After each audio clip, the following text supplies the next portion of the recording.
Hey guys, it's Rob again, doing some more ScepterFog videos. Okay, so I got the dice roll here. It's a solid hand. I got fogs and turbo. That's pretty much all you want to see. Unlike my 8-rack deck, this is fairly easy to play. This is a pick up and go type of a deck. You fog and you cast your permanents. I mean, there's not a whole lot of decision making that goes into it, but the fun comes in really irritating your opponent.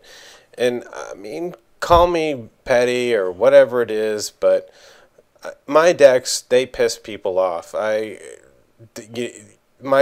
level of rage quits versus my deck has got to be higher than your average bear.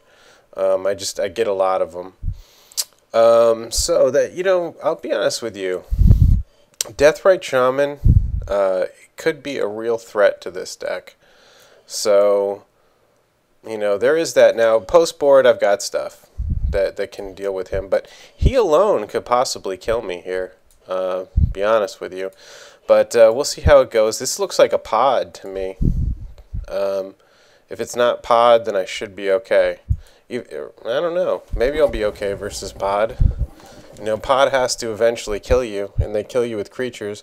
I don't particularly have any permanents that I rely on, so all of their fetching and so on and so forth, they tutor up different stuff.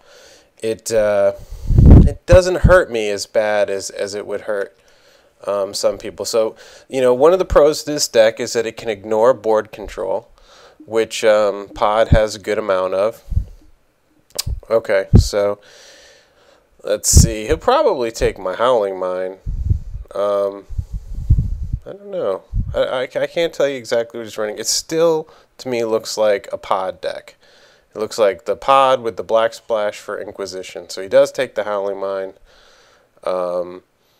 That's okay. I'll know with this next land drop if for sure if it's pod. If it's a red and green, I don't know. It's still unclear. It's black. It might not be pod. This could be a possibly red and green version of my black rack, my 8-rack deck. Is that possible? That would be flattering. Okay, so let's get moving here. Really going to turn up the turbo now. Ooh, and there's the Scepter. Okay, so that's good. I will stick the Pollen Lullaby on the Scepter for the ability for myself to scry. It's pretty much a no-brainer, though. I've removed the silence package. I think when you have the silence in there, it's like it feels like the Scepter becomes too much of a target, too much of a threat, really. So I have removed that. I'm not going to dump a ton of stuff in the graveyard for him to Deathrite Shaman right away. He'll have to do that himself. I don't know what he's running here. I want to see some more discards, where a Liliana maybe? Oh, it's Goyf. So this is like some BG beatdown type of a deck, which I'm okay with. I'm more okay with that than some kind of a discard control thing. Yeah, I'll take that 1 damage. That's fine. I get a land. The important thing now is for me to just start getting my, make sure that I'm getting my land drops, which I am. So I will definitely turbo.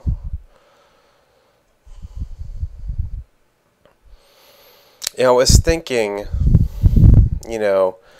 as a possible finisher doing the owl, I can't remember the name of it, the Netsugi owl or whatever, that if they have 7 cards in their hand, they take 4 damage as my finisher. And I probably will try some kind of iteration with that. I think they call that Howling Mine more, so this would be like Turbo Owl or something.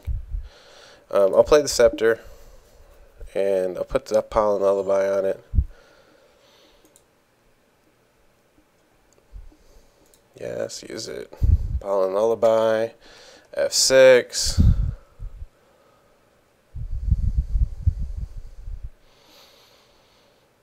So hopefully I can prevent, you know, a whole bunch of sorceries from getting in the graveyard until I can really put him on some kind of a, you know, decking clock. I want to always yield to that. I'll wait till he swings because it's Pollen Lullaby.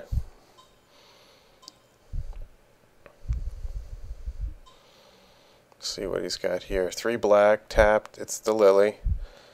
Okay.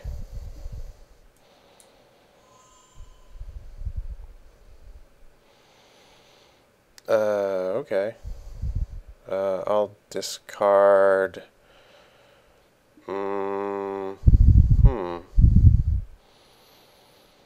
I'll discard the Pollen Lullaby. Nope. Okay to that.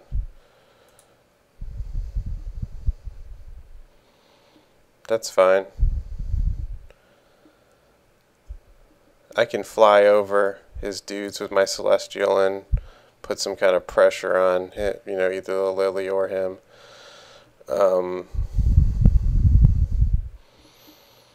Bye-bye Pollen Lullaby, hit OK.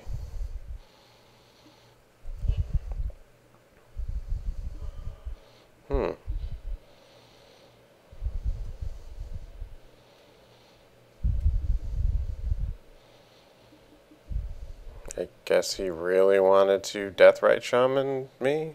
He'll take 2 and I'll take 2 type of a deal.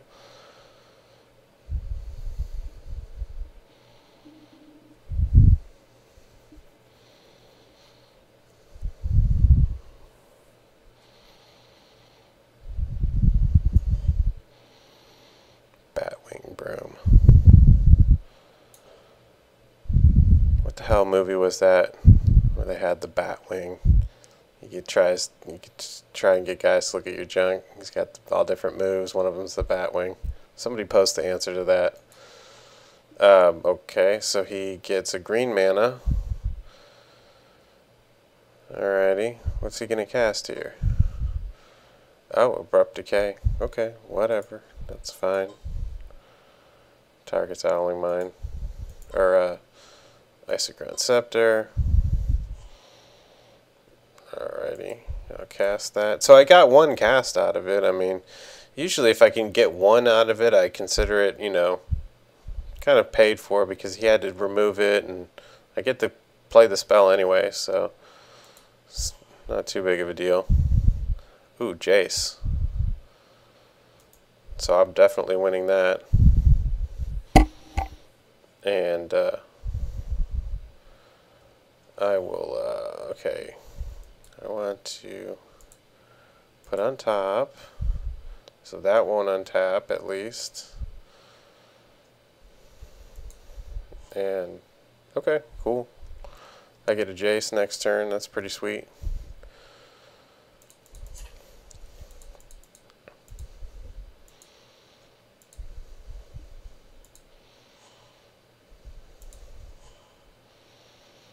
Alright, so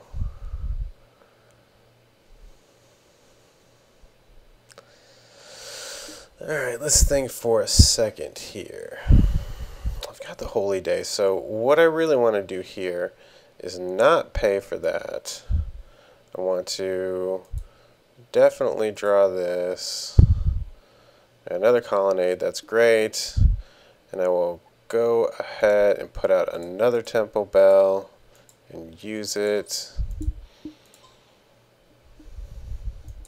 And then I've got my Holy Day for next turn defense.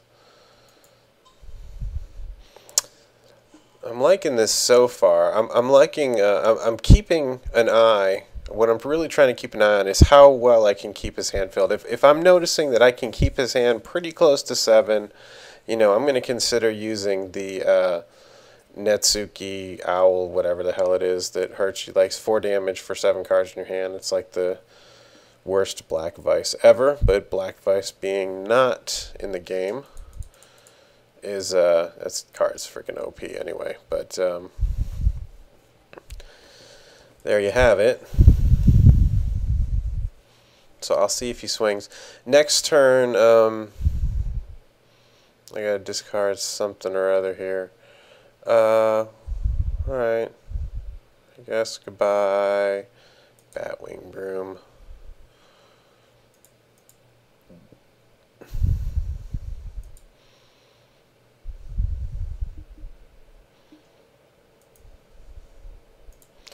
Actually, I'm going to discard this. I think that's correct.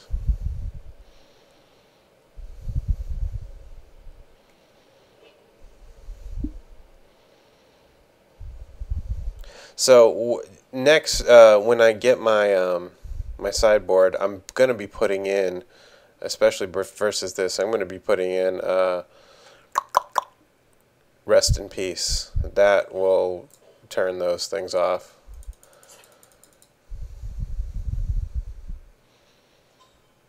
Alright, so it's only 3 damage, but I've, you know, little things could make the difference here. I'm gonna fog it.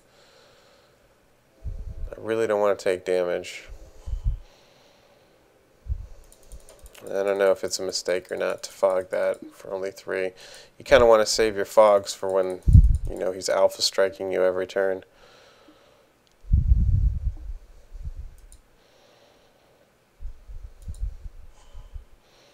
Okay, I got the ley line. He's got red in there. I wonder if it's okay. I mean, this is obviously some kind of a Jund thing here, but I haven't seen any red yet. I get this.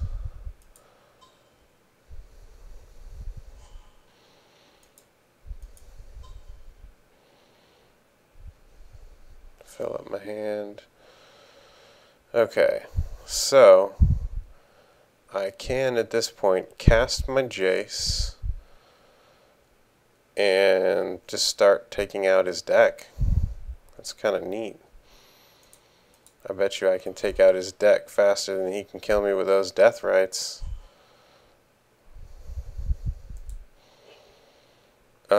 Or, well, see, he's going to have something, like some kind of like terminate or some kind of nonsense that will kill my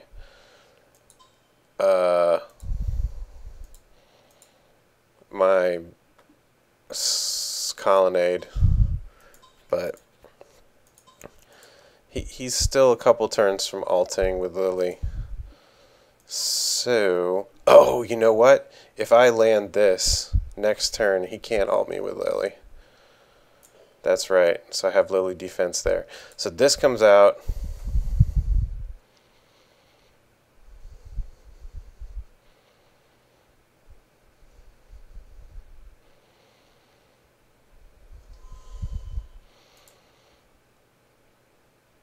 And target player puts top 10 cards in the graveyard.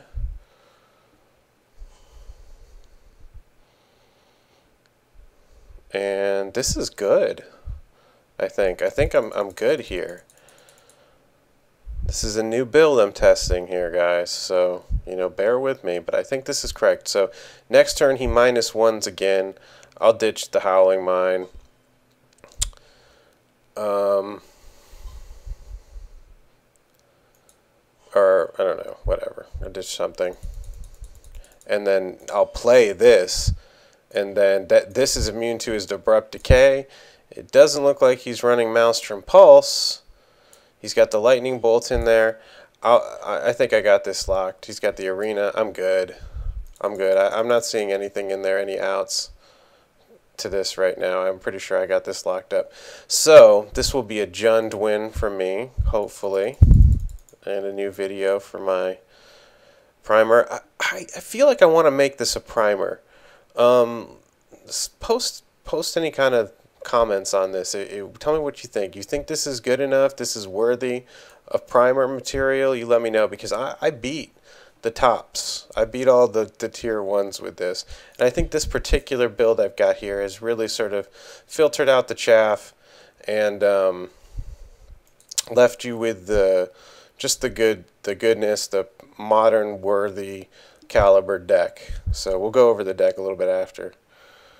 Alright, go ahead, discard. What do I discard here? The Howling Mine, I guess.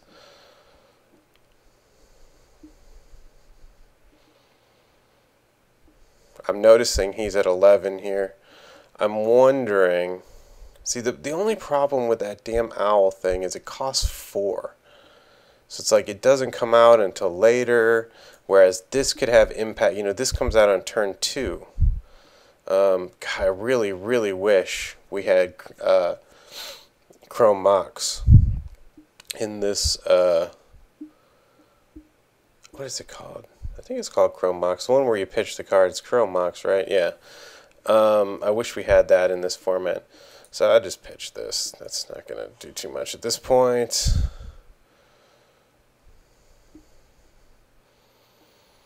You know, he's planning on his Lily Alt saving him, but it will not save him. Thank you, Leyline of Sanctity. So this is the way this deck kind of came about is I used to play a lot of Leyline plus Bridge decks, because Bridge, Ensnaring Bridge, and then I found out... I started expanding on that idea of, because you got Leyline and Bridge, that's its own 2-card lock. Like, you're protected from burn and, you know, spells that target you, and you're protected from creatures as long as you can control your hand size. So there's a lock. And then I started experimenting, and I went with, okay, well, if I remove the Leyline and I just keep the Bridge, you know, what can I do to defend myself against spells? And that was the birth of 8-Rack, which I've done very, very well with. And I mean, you know, there's a lot of other things that went into 8-Rack too, but, you know, that was my mindset behind it, you know, finding ways to exploit the Bridge and, you know, attacking the meta from different angles. So, we'll see what happens.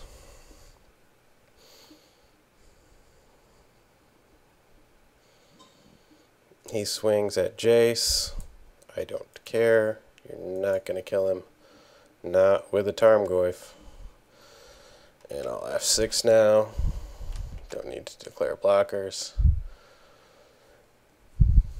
Is there anything, I mean, besides discard type of effects, is there anything more frustrating than playing against ScepterFog? It really is annoying, and I do take my pleasure in irritating people, because, you know, it's like, you spin your wheels. It's like they have a great, fantastic board, and none of it matters because they can't get through these stupid little cheesy spells. So I'm gonna deck him, and this is a great card in here. I think possibly he could be a 4-off. I got 3 in there with 1 baby Jace right now.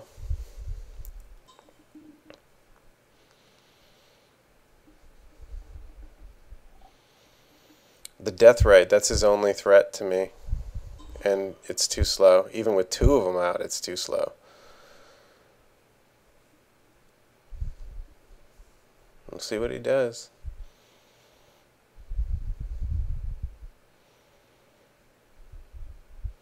Looks like he's just running IOK for the discard package of his deck.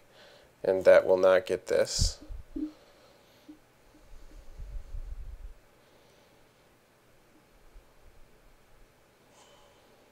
Okay, I got a Scepter. That's cool. Another land, don't care about. Alright, well, let's get the turbo action out of the way. Try not to forget this kind of stuff.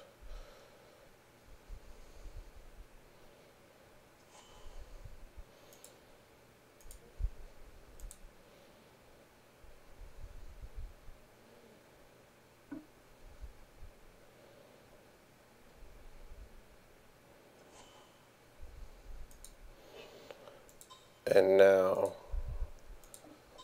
for the coup de grace, no, your Lily's not going to be helping you this game. What's he going to do? Burn me? Once? Redirected to Jace? Looks like he's going to lightning bolt me. I don't care, buddy. That's not gonna help you. And he doesn't redirect. But that's okay. That's okay, right, he wouldn't redirect. Why would he? Oh, I could have Dawn Charmed that. Why didn't I Dawn Charm that? That was kind of dumb. Well, no, I couldn't have. No, I couldn't have done that. So, right, okay, so the ley line will block. I'm good. I'm good. He can't burn me. He can't Liliana me. And I've got the Dawn Charm and the Batwing to, yeah, he dies next turn. I don't see any way around it for him. I'll just go ahead and cast the Batwing.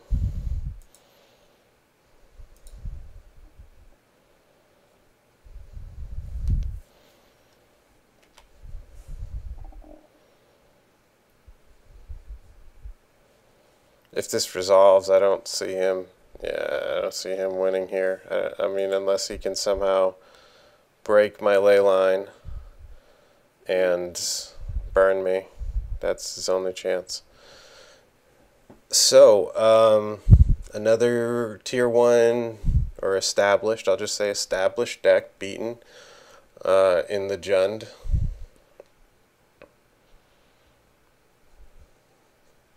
Yep.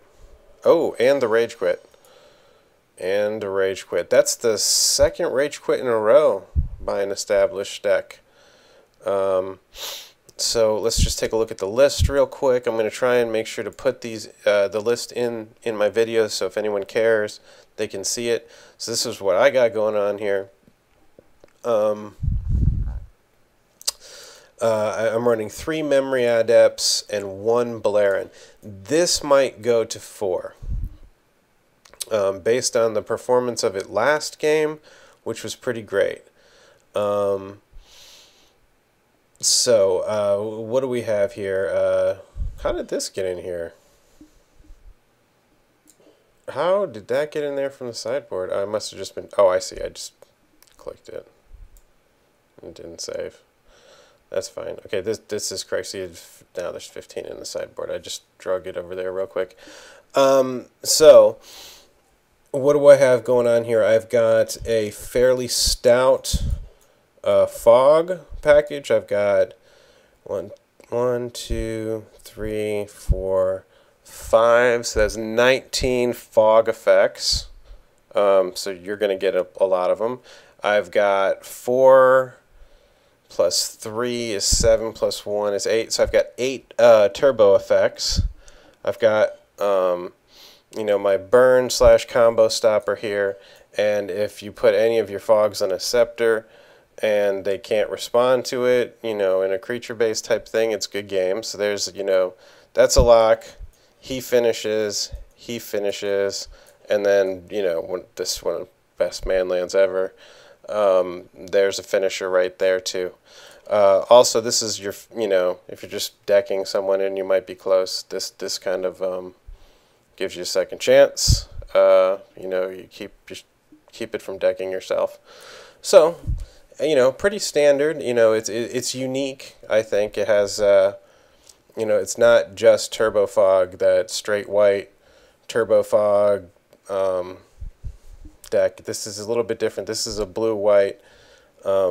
It's a Turbo Fog shell for sure, but you know, I get to use some kind of fun finishers in it. So. And of course, it's got the Scepter, which is a strong threat in a Turbo Fog deck. So that's unique. So it's ScepterFog. So this is my own little thing here. There you go. Let me know what you guys think. Thumbs up. I'll post this video up. And yeah, let me know what you think. Later. Thumbs up. Sub.